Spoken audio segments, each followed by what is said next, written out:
Hey welcome back everybody in this video.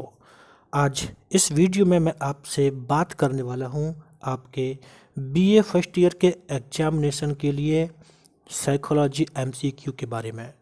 आपके साथ मैं पहले भी एक वीडियो शेयर कर चुका हूं जहां पर मैंने आपके लिए एमसीक्यू को डिटेल्ड डिस्क्राइब्ड किया था। तो आप मेरे साथ यूं ही जुड़े रहें और अपनी नॉलेज को बढ़ाते रहें। यहाँ पर मैं आपके साथ एमसीक्यू शेयर करता हूँ और साथ ही साथ उनके जो फैक्ट हैं, जो एक्स्ट्रा नॉलेज है, उसको भी मैं आपके साथ शेयर करता हूँ और आप पीडीएफ टेलीग्राम चैनल पर प्राप्त कर सकते हैं। सो ज्वाइन जोवियल साइकोलॉजी टेलीग्राम, आपको लिंक डिस्क्रिप्शन बॉक्स में दी गई है। सो नाउ लेट्स स्टार्ट और हम आज देखेंगे कि कौन कौन से क्वेश्चन हैं। यहाँ पर मैं आपको एक इम्पॉर्टेंट बात बता दूँ कि मैं जो भी आपके साथ इन्फॉर्मेशन शेयर करने वाला हूँ उन सभी चीज़ों से क्वेश्चन क्रिएट हो सकते हैं। And one more important thing is that कि आप अगर अभी बीए में हैं या फिर आप ग्रेजुएशन कर चुके हैं, मास्टर्स कर चुके हैं और आप किसी भी एग्जामिनेशन के लिए तैयारी कर रहे हैं लाइक काउंसलर या पीजीटी, तो वहाँ पर भी ये क्वेश्चन पूछे जाते हैं। सो एज ए सब्जेक्ट आपको अपनी नॉलेज को बढ़ाना है।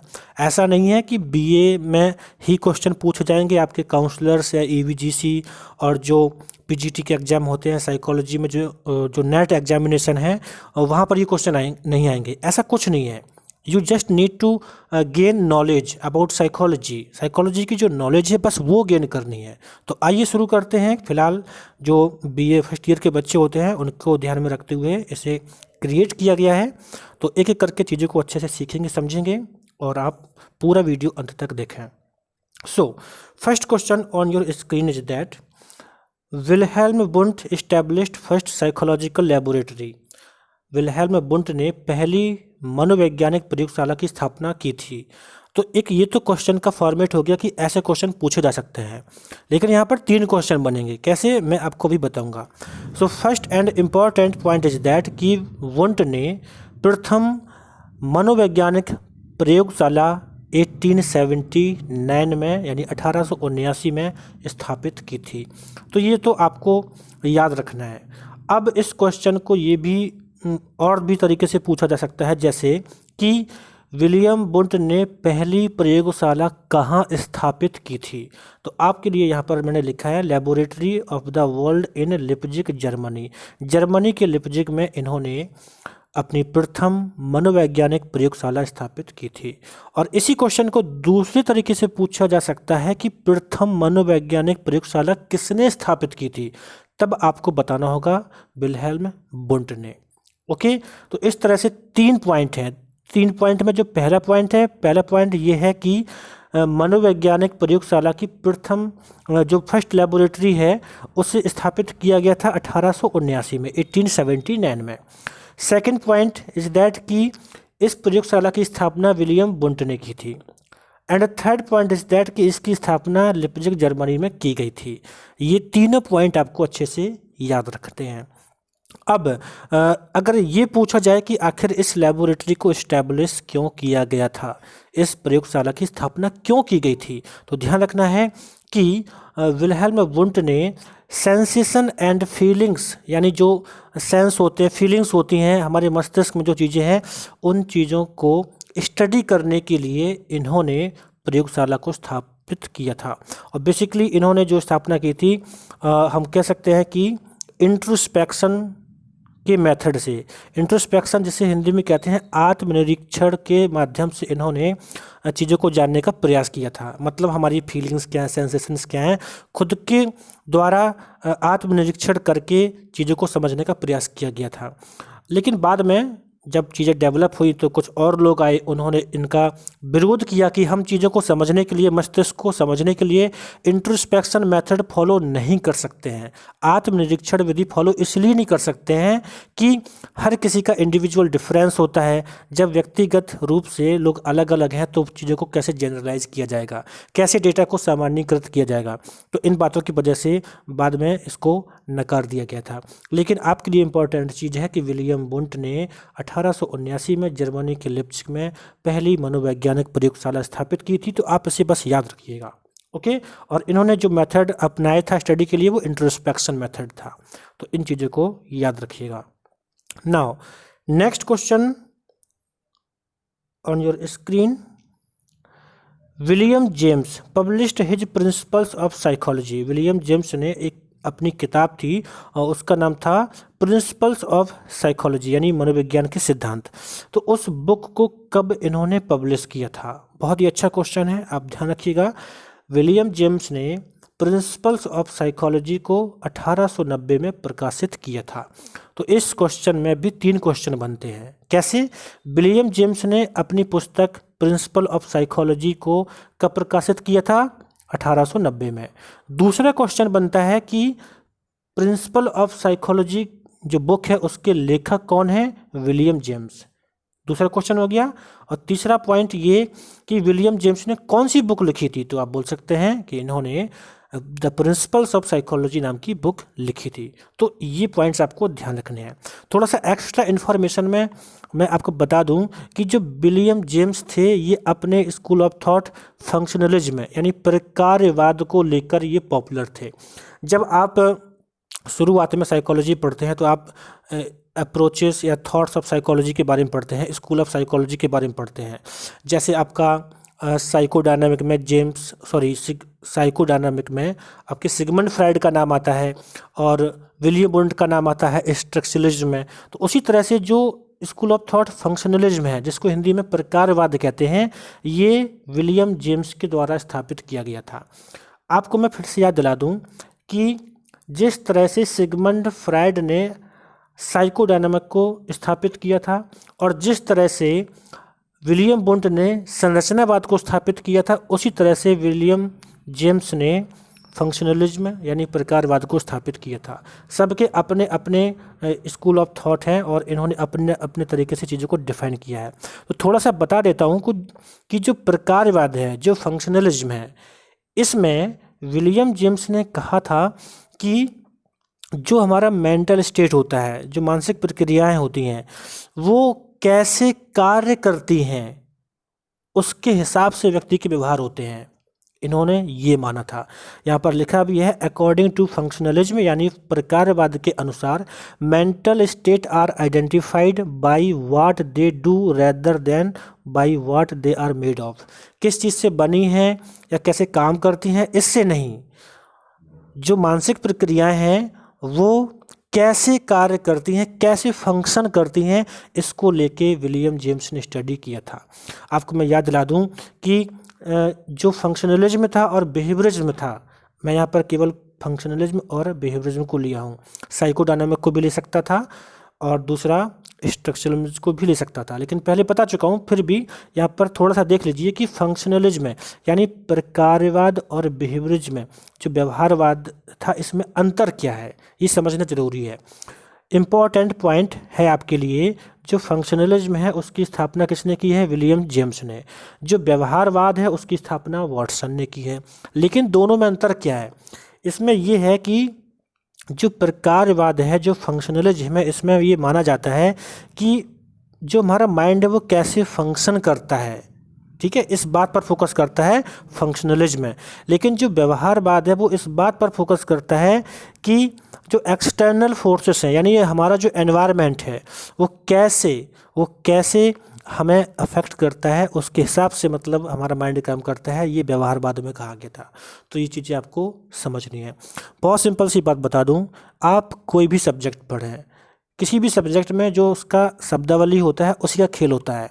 थोड़ा सा ध्यान देंगे बिहेवियरिज्म में, है ना, हम बिहेवियर करते हैं मतलब रिस्पॉन्स करते हैं एनवायरनमेंट में, तो यानी एक्सटर्नल फोर्स की वजह से चीज़ें होती हैं, तो वो आ गया व्यवहारवाद में।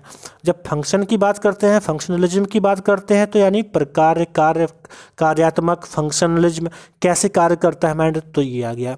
थोड़ा सा आप इसके शब्दों पर ध्यान दीजिए, बहुत आसानी से समझ सकते हैं, ठीक है। बहुत सारे पॉइंट्स आपके लिए क्रिएट हो रहे हैं, आप इनको याद रखिएगा। इसके बाद नेक्स्ट क्वेश्चन जो है, इसमें कहा गया है कि पहला मनोविज्ञान विभाग कलकत्ता विश्वविद्यालय में किस वर्ष स्थापित किया गया था?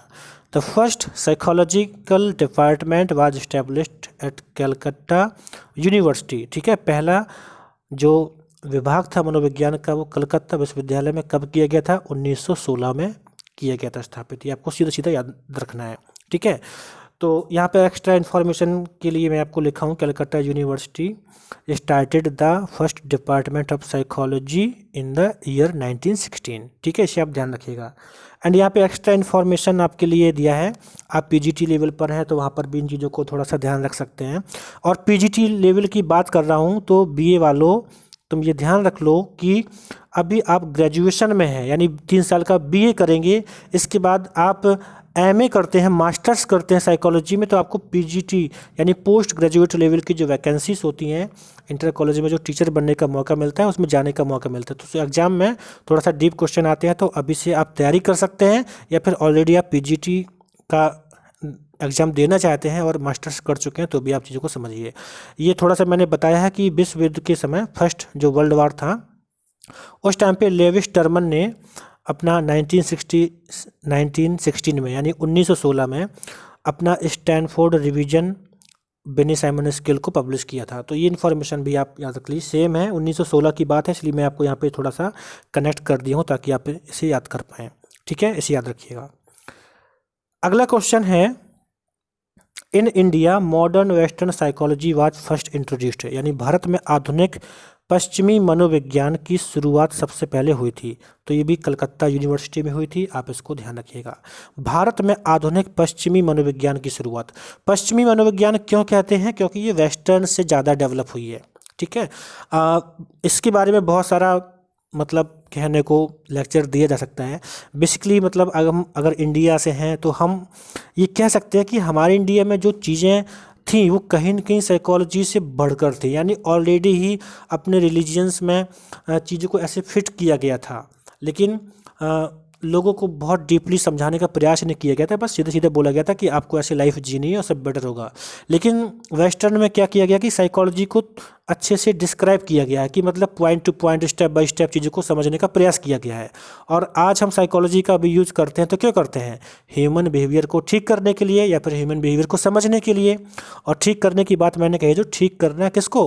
उन लोगों को जो कि एबनॉर्मल बिहेवियर शो करते हैं, तो उनका यूज़ करते हैं। तो कहीं न कहीं से जो हमारा कल्चर है उसमें साइकोलॉजी पहले से ही फिट थी। हमारे यहाँ जो लाइफ में को जो जीने के तरीके हैं वो ऑलरेडी बेहतर हैं, है ना। अगर हम कल्चर जो वेस्टर्न कल्चर है उसके बजाय अगर कंपैरिजन करें तो हमारा तो बेहतर ही है, लेकिन वेस्टर्न में क्या हुआ था कि साइकोलॉजी को ज़्यादा अच्छे से डिस्क्राइब किया गया ताकि मतलब आम लोग उसको अच्छे से समझें। तो इसलिए पश्चिमी मनोविज्ञान की बात कही जाती है। और इंडियन साइकोलॉजी भी अलग चीज़ है, इंडियन साइकोलॉजी भी बेहतरीन है, वो लाइफ में एक अच्छा सा रास्ता दिखाती है डेवलप करने के लिए। तो आप इन बातों को भी थोड़ा सा समझिए।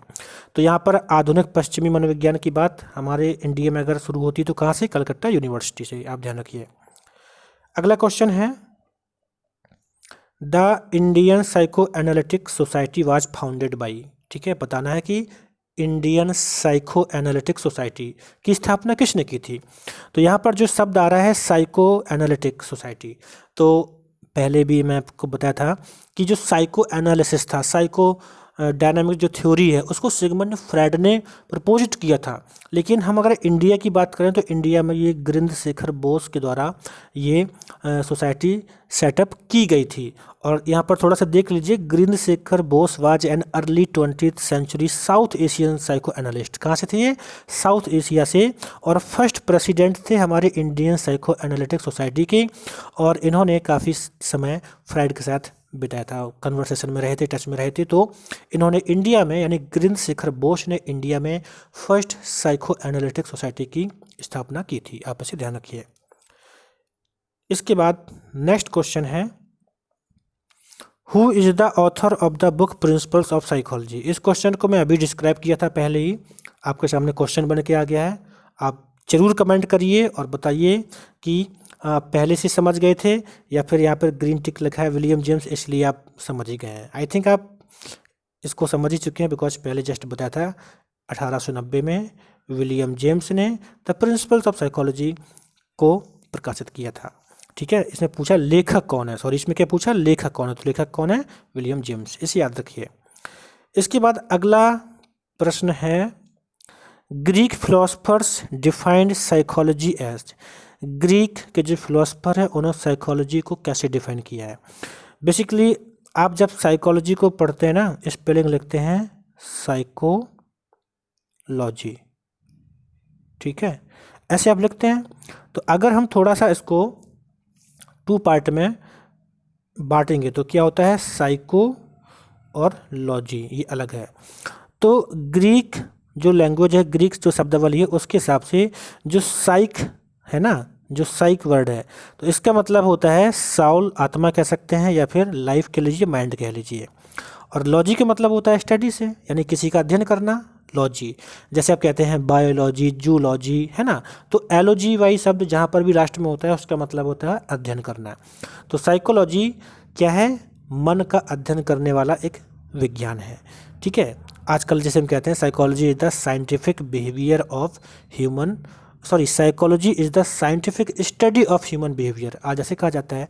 तो ये ग्रीक फिलोसफर्स का मानना था कि जो साइकोलॉजी है वो साउल एंड माइंड, यानी आत्मा और मन दोनों का मनोविज्ञान है, इस तरह से इनको ऐसा इनका बताना था।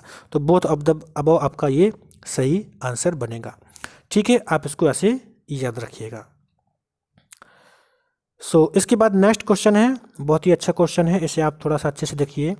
The first person to define psychology as the science of behaviour, पहला पर्सन कौन था जिसने साइकोलॉजी को साइंस ऑफ बिहेवियर यानी व्यवहार के विज्ञान के रूप में मनोविज्ञान को परिभाषित किया था, वो पर्सन कौन था।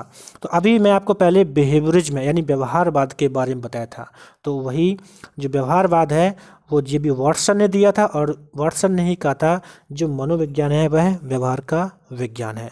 जे.बी. वाटसन का पूरा नाम लिखते हैं जॉन बर्डस वाटसन, और ये अमेरिकन साइकोलॉजिस्ट थे, और इन्होंने इस फिजियोलॉजिकल स्कूल ऑफ बिहेवियरिज्म यानी व्यवहारवाद की स्थापना की थी। व्यवहारवाद कहता है कि व्यक्ति के जो मानसिक प्रक्रियाएं होती हैं, व्यवहार होते हैं, वो किस तरह से सोसाइटी में रिस्पॉन्स होते हैं, इंटरेक्शन होते हैं, उस पर डिपेंड करता है। और इसीलिए एक बहुत ही पॉपुलर एक डेफिनेशन है, नॉट डेफिनेशन, एक कोटेशन है जिसको जे.बी. वाटसन ने दिया था और कहा था, give me a dozen healthy infants, मुझे आप दर्जनों इन्फेंट्स जो छोटे बच्चे होते हैं, शिशु होते हैं, उनको दीजिए, well formed and my own specified world to bring them up in, and I will guarantee to take any one at random and train him to become any type of specialist I might select, doctor, lawyer, artist, merchant, chief and etc, even beggar and thief also. सीधी सी बात बता दूं कि Watson ने कहा था मुझे आप कुछ बच्चे दीजिए और कुछ मेरे अपने तरीके के कंडीशंस में उनको रहने दीजिए, और मैं गारंटी लेता हूं कि आप उसे जो कहो, उसे लॉयर, डॉक्टर, चोर, बैगर, जो भी बनाना हो उसको वो बना सकता हूँ। वाटसन को अपने आप पर इतना ज़्यादा भरोसा था क्योंकि वो ये मानते थे कि ह्यूमन बिहेवियर को एक तरह के जो एनवायरनमेंट क्रिएट करके इंसान को किसी भी तरीके से ढाला जा सकता है, उसे कुछ भी सिखाया जा सकता है, कुछ भी बनाया जा सकता है। तो ये सच भी लगता है, जैसे कई बार हम देखते हैं कि जो फैमिली होती है, फैमिली में बच्चे क्या करते हैं, कई बार उसी रूटीन को अपनाते हैं जैसे कि उनके फैमिली में होता है, फैमिली बिजनेस हो या कुछ भी हो। तो बहुत सारी चीज़ें हैं, किसी इंसान के व्यवहार को देखिए, उसकी भाषा को देखिए, तो मोस्टली वैसा ही तो होता है जैसा कोई उसका एनवायरनमेंट है। आप अपने बारे में सोचिए, आपका जो भी एक्सपीरियंस है, नॉलेज है, बिहेवियर, वो कैसा है, मोस्टली आपका बिहेवियर आपके एनवायरनमेंट जैसा होता है ना। तो वो सब क्यों, क्योंकि बिहेवियरिज्म वाली बात यहाँ पर आ जाती है, और वाटसन ने इसी को माना था, और वाटसन ने कहा था कि आप मुझे कुछ बच्चे दीजिए, आप जो कहो मैं उनको वो बना दूंगा, ठीक है। तो इस तरह से आप इन चीज़ों को याद रखिए, इंपॉर्टेंट चीज़ें हैं, ये इंपॉर्टेंट पॉइंट हैं। जे.बी. वाटसन ने व्यवहारवाद की स्थापना की थी, ठीक है, ये ध्यान रखिएगा। इसके बाद यहाँ पर एक क्वेश्चन है, निम्नलिखित में से कौन प्रायोगिक अध्ययन पर आधारित नहीं है। अच्छा सा क्वेश्चन है, थोड़ा सा समझ लीजिए। हम जब भी साइकोलॉजी में स्टडी करते हैं तो डेटा गेन करते हैं, है ना, डेटा गेन करते हैं, एक्सपेरिमेंट करते हैं, तो अलग अलग तरीके से, अलग अलग मेथड से हम मनोविज्ञान का अध्ययन करते हैं। तो इसमें पूछा है कि कौन सा ऐसा मेथड है, मतलब कौन सा ऐसा यहाँ पे जैसे कॉग्निटिव साइकोलॉजी हो, या ह्यूमनिस्टिक हो, या फिर बिहेवियरल साइकोलॉजी हो, और या फिर साइको एनालिटिक हो, कौन सा ऐसा है जो कि एक्सपेरिमेंटल पर आधारित नहीं है? तो आपका कॉग्निटिव, ह्यूमनिस्टिक, बिहेवियरल ये आपका एक्सपेरिमेंटल बेस है। लेकिन जो साइको डायनामिक है ये, या फिर उसको साइको एनालिटिक भी कहते हैं, इसमें कोई एक्सपेरिमेंटल कंडीशन नहीं है। सीधा सा सिगमंड फ्राइड ने अपने क्लिनिक में जो स्टडी किए थे उसी को बेस बना के अपने थ्योरी को आगे बढ़ा दिया था। तो इसमें कुछ ऐसा एक्सपेरिमेंटल वाली चीज़ नहीं आती है, जबकि इन तीनों में होता है। तो आप इसे ध्यान रखिएगा, अच्छा सा क्वेश्चन है ये। इसके बाद एक क्वेश्चन और यहाँ पर है, मनोविज्ञान का मनोगतिक परिप्रेक्ष्य किसकी भूमिका पर केंद्रित है? यानी जो साइकोडायनेमिक पर्सपेक्टिव है वो किस पर फोकस करता है? इसे मैं पिछले वीडियो में डिस्क्राइब किया था। तो अनकॉन्शियस मोटिव्स, यानी जो अचेतन स्तर के जो मोटिव्स होते हैं उसको लेके साइकोडायनेमिक पर्सपेक्टिव को डिजाइन किया गया था, और इसे किसने दिया था? सिगमंड फ्राइड ने। तो आप इसे भी याद रखिएगा, अच्छे क्वेश्चन है आपके लिए। यहाँ पर ये क्वेश्चन बहुत ही अच्छा है। Introspection was the main method used by, इसके बारे में इसी वीडियो में आपसे बात किया था। इंट्रोस्पेक्शन किसने यूज किया था? विलियम वुंट ने। और विलियम वुंट ने क्या दिया था? स्ट्रक्चरलिज्म, है ना। तो इसमें कहा गया है कि आत्मनिरीक्षण किसके द्वारा उपयोग की जाने वाली मुख्य विधि थी? तो व्यवहारवाद यानी बिहेवियरिज्म, फंक्शनलिज्म और पैरासाइकोलॉजी, इन तीनों में 1, 2 और 4 ऑप्शन, इसमें इंट्रोस्पेक्शन की बात नहीं आती है। ठीक है, जब इंट्रोस्पेक्शन की बात इसमें नहीं आती तो कहाँ पर आती है? स्ट्रक्चरलिज्म में, यानी संरचनावाद में। और ये संरचनावाद यानी स्ट्रक्चरलिज्म किससे जुड़ा हुआ है? ये जुड़ा हुआ है आपके विलियम वुंट से, और विलियम वुंट ने इंट्रोस्पेक्शन मेथड को यूज किया था। तो अब आप समझ गए होंगे। ठीक है, यहाँ पर थोड़ा सा डिस्क्राइब किया है। आप PDF को जब वहाँ पे डाउनलोड कर लेंगे टेलीग्राम पर जाकर, तो वहाँ से इसको और पढ़ लीजिए। ठीक है, और स्ट्रक्चरलिज्म को कहते हैं first school of thought in psychology, ये भी ध्यान रखिएगा। और इन चीज़ों को लेके मैं डिस्क्रिप्टिव वीडियो बना चुका हूँ, तो प्लेलिस्ट में भी जाकर देख सकते हैं। पर जो क्वेश्चन था उसमें बहुत ही सिंपल तरीके से ध्यान रखना है कि आत्मनिरीक्षण विधि किसके द्वारा? स्ट्रक्चरलिज्म के द्वारा यूज की गई थी। या फिर इसमें इसी क्वेश्चन में सेम क्वेश्चन बना के दूसरे ऑप्शन दिए जा सकते थे, मतलब नाम लिखा होता William Wundt, William James, Sigmund Freud या टिचनर, कुछ भी लिखा होता है ना। तो उस तरह से भी क्वेश्चन चेंज होता, तो भी हमें ध्यान देना था किसको टिक करते हैं हम? विलियम वुंट को। ओके, तो ऐसे आप ध्यान रखिए। Now next question, who among the following contributed substantially to the behaviourist school?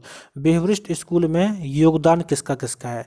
तो जॉन वाटसन का तो है ही है, मैंने बताया था, उन्होंने स्थापना की थी, बट उसमें B.F. स्किनर का भी योगदान था। तो दोनों आपके A एंड B, यानी फर्स्ट एंड सेकंड दोनों सही हैं, both of the above answer सही होगा। ठीक है, B.F. स्किनर को लेके पिछले वीडियो में मैंने आपके साथ बहुत ही इंपॉर्टेंट इन्फॉर्मेशन शेयर की थी। तो आप बताइए B.F. स्किनर का पूरा नाम क्या है और इन्होंने कौन सा कॉन्सेप्ट दिया था? आप कमेंट करके अवश्य बताइए। इसके बाद यहाँ पे एक लास्ट क्वेश्चन है आपके लिए। फ्राइड ने अपनी थ्योरी में जो इड ईगो सुपर ईगो के कॉन्सेप्ट दिए थे वो क्या हैं? ठीक है, उस अवधारणा को जो डेवलप किया था वो बेसिकली किस लिए थी?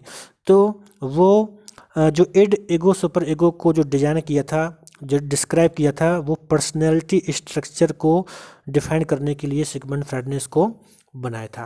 जो इड होता है वो बेसिकली इंस्टिंक्ट पर काम करता है, यानी इमीडिएट सेटिस्फैक्शन की बात करता है। और जो सुपर ईगो होता है ये पूरा मोरलिटी से भरा हुआ होता है। जो ईगो होता है वो हमारे इड और सुपर ईगो में बैलेंस रखता है। तो यहाँ पर बहुत ही शॉर्ट में बता दिया, उसको डिटेल में समझना चाहते हैं, जो पर्सनैलिटी थ्योरी है वहाँ की जो प्लेलिस्ट है उसमें जाएं, वहाँ पर जो सिगमंड फ्राइड के वीडियोस हैं उनको देखें, आप एक एक करके बेहतरीन तरीके से सबको समझ जाएंगे। ठीक है, तो आज के लिए इतना ही, मिलते हैं नेक्स्ट वीडियो में। आप मेरे साथ जुड़े रहें बहुत कुछ सीखने के लिए।